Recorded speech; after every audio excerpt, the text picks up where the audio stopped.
Last Saturday, my family decided to spice up game night by hosting a murder mystery dinner.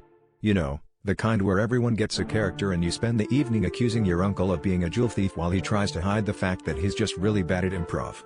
My mom, who has watched every episode of Murder, She Wrote twice, was especially excited. She sent out elaborate invitations and even wrote little backstories for each of us. All was going well until, right before dinner, she announced, "Actually, I'll just play all the characters tonight. It'll be easier that way." At first, we thought she was joking. But then she disappeared upstairs and re-emerged 20 minutes later as Lady Penelope, complete with a British accent and a feather boa. She sashayed around the living room, interrogating herself in different voices. One moment she was the gruff Inspector McGregor, "Awk, what's all this then?"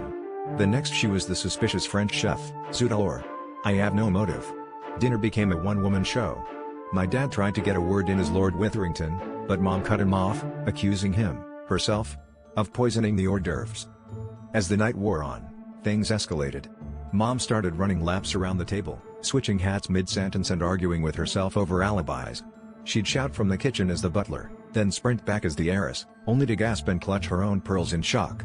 At one point, she tried to frame herself for her own murder, then objected to it as the lawyer. My sister and I just watched in awe, quietly eating our overcooked chicken while my dad wondered if this counted as dinner theater or a cry for help. By the end, Mom dramatically revealed the murderer, also played by her, and then burst into applause for herself. We just sat there, stunned, wondering how to clap for 6 people at once. The real mystery, it turns out, wasn't who committed the crime, but who on earth Mom was talking to the whole night. I guess next time we'll just do charades, at least then, when Mom mimes being 6 people, it won't be a total murder of the plot.